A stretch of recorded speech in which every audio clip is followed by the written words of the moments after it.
This week, this was actually Jared's idea. Everyone give a round of applause. This was Jared's. Jared said, you know what, we need to talk about forgiveness. Being able to forgive like Christ. Some people know that's hard. It's hard to forgive people, right? Someone who's hurt you, someone who's harmed you, maybe physically, emotionally, spiritually. Maybe you think they don't deserve it. Maybe they don't, in all the world's terminology. Maybe they don't deserve it. But forgiveness is this beautiful thing that God, that Jesus himself doesn't give us the option to do. And it's kind of cool to think about, right? Like, we don't have the option of whether we forgive or not. We have the option of whether to obey in whether we forgive or not. But we are called, no matter what, to forgive. Now, just because you forgive doesn't make what they did to you okay. You know, I've been through a lot of stuff in my life. I've experienced a lot of things that no individual should experience. But that doesn't mean I can't forgive the individuals who harmed me. It doesn't make what they did okay. But I'm required as a follower of Christ to forgive them. A lot of times we talk about forgiveness, and it's a really simple word to say. Watch everyone say it with me. Ready? 1, 2, 3. Forgiveness. It's easy to say, right? I hope at this moment in time, you guys are junior hires and high schoolers, that you can say the word forgiveness. But saying it is one thing, right? It's actually being able to actively do that forgiveness that we all kind of fail at. And I do it all the time. And I want to talk about what that looks like. I want to talk about what that means.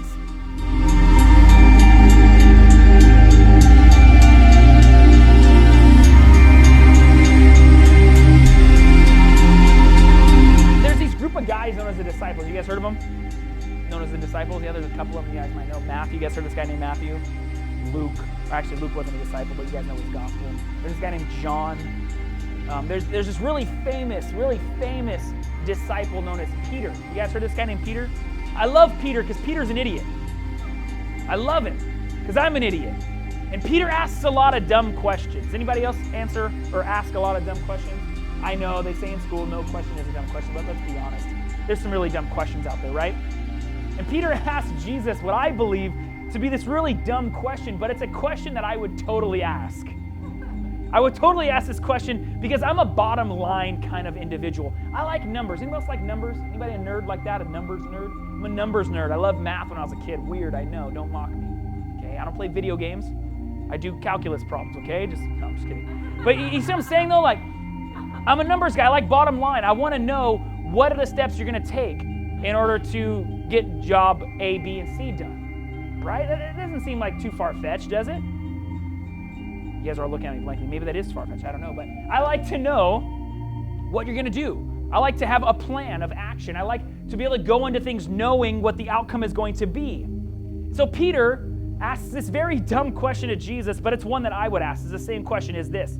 Jesus is talking about forgiveness. Jesus is talking about love. Jesus is talking about mercy. He's talking about grace like he always does because it's the thing that drives Christ is grace. He's driven by it. He bleeds grace.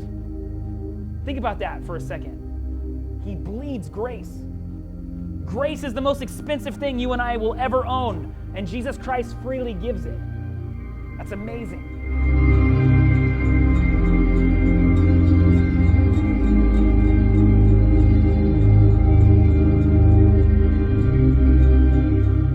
And as he goes into this speech and this dialogue about love and about grace and about mercy and about forgiveness, Peter asks this really dumb question. You guys want to know what the question is? Kind of been going on for a few minutes. I'm sure you're just on the edge of your seats wanting to know what is this terrible question. Not really terrible, but stupid question. The question is this. Peter looks at Jesus and he goes, Jesus, I understand we're supposed to forgive people. Okay, I totally get it. Guy punches you. Okay, you're forgiven. Guy cuts you off on the freeway. All right, you're forgiven, you know? Someone mocks you behind your back. All right, you're forgiven. I don't want to, but I'm going to do it, okay? But Jesus, this is the question. Peter goes, but Jesus, how many times do I forgive? Is it once? Twice? Okay, 5 times? Like, that's a lot to forgive you, Mark. I don't know if I can do 5. All right, but whatever you say, Jesus, I'm going to do. And Jesus says probably one of the most overused and misunderstood verses in all the Bible, in my opinion. He doesn't say you only have to forgive him once or twice or 5 times. This is what Jesus says. He says, Lord, when someone has sinned against me, this is Peter speaking. He says, how many times ought I forgive him? Once? Maybe twice?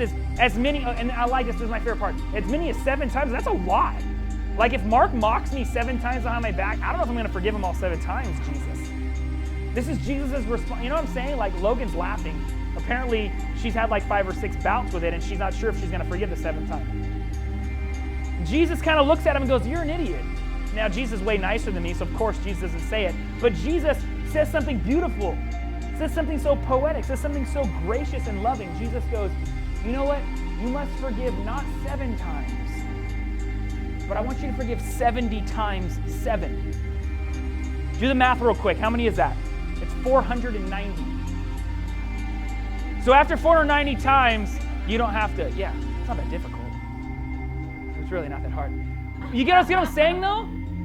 Like, and no, it's not like this tangible number like, okay, after 490 times, Jared, then you're just out. But Jesus is giving him this astronomical number.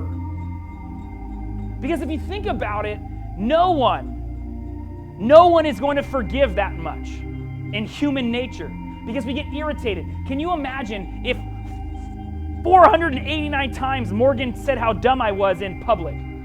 Eric is so dumb. And I was like, okay, I forgive you. Please don't say that again. And then she just kept on saying it over and over again. One day I'm just going to snap, right? You're dumb, Morgan! Right? You know what I mean? Like, I'm just going to snap. So Jesus says this astronomical number to kind of blow Peter's mind. Peter is down here in the tens column.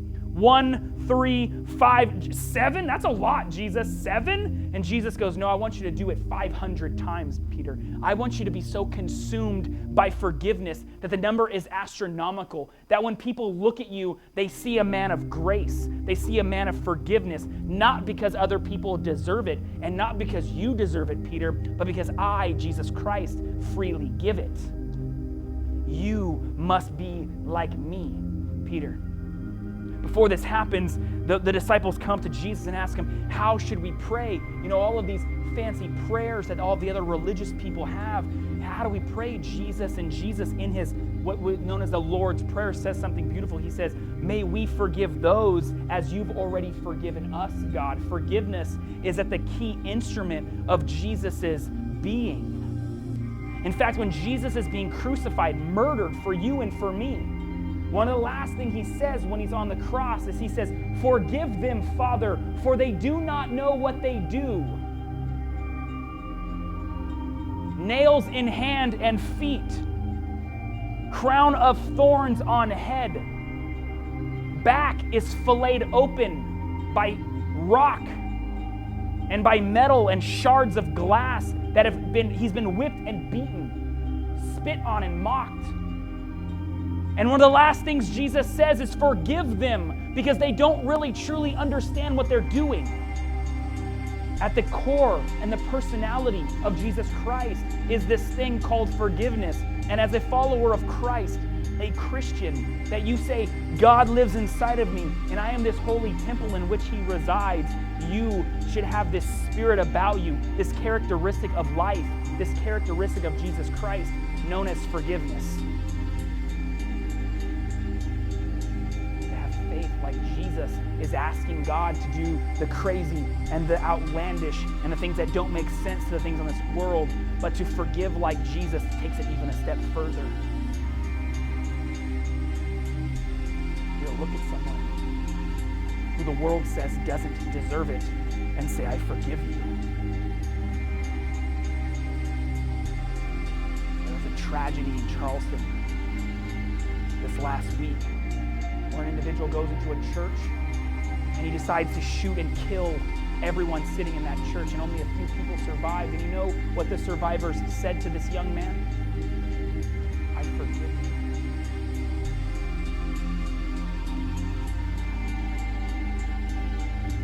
The world would tell that individual, you don't deserve forgiveness. In fact, our world tells us that we should take an eye for an eye, that he deserves to be dead. Jesus' way of life, Jesus' world is contradictory to our world.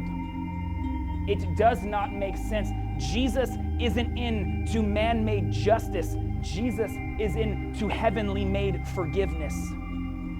And we, these individuals, walk towards this man who has murdered brutally their families, and they say, "We forgive you." This is the type of forgiveness that I'm speaking about. Maybe some of you in here have been abused physically, emotionally, or spiritually, and I am really, really sorry, and I've been there. Some of you have been bullied. I've been there. Some of you, things have happened to you that shouldn't have happened to you, and I'm so sorry. And once again, it does not nullify the pain that you're going through, but I promise you this one thing: you will never get over your pain, and you'll never truly understand the situation that it is until you can forgive. I've been there. I've forgiven those people who the world says is unforgivable. I've said I'm sorry to those people when I've been the one that the world has said has been unforgivable. And my life has been 1,000,000 times better, not because I'm an amazing individual, because this amazing individual known as Jesus Christ lives inside of me, and he strengthens me day to day, molding and shaping me moment by moment into his image and not my image, so that I can say, I forgive you. So this church can look at an individual who destroyed their entire world, and they can say, we forgive you. No, this isn't an exact number. Jesus is speaking in hyperbole. He's almost mockingly answering Peter, saying, yeah, 7 times, try 500 times, and then you might scratch the surface of what forgiveness truly is, Peter. Because when you've been hurt that many times and you can still say, I forgive you, is when you can finally kind of barely feel what I, Jesus Christ, am feeling at every given moment, at the rejection of the world, and now I have the weight of mankind's sins on my shoulders, and I forgive you anyway. Imagine that. I'm not worthy of Jesus. Not because of what I do, at least. I'm only worthy because Jesus says, Eric, I choose you. He says, I choose you. I choose you. You're worthy because I've made you worthy, not because you're great. And Jesus looks at Peter and says, I want you to forgive 70 times 7. Because what I want you to do is I want your whole life defined by this characteristic of forgiveness. The love that seems impossible. To show grace when the world says they don't deserve it. To say, I want to be more like Christ and less like me at any given moment. Not because I'm an amazing individual, not because I'm super religious, not because I'm awesome. Because Jesus Christ lives inside of me and changes who I am.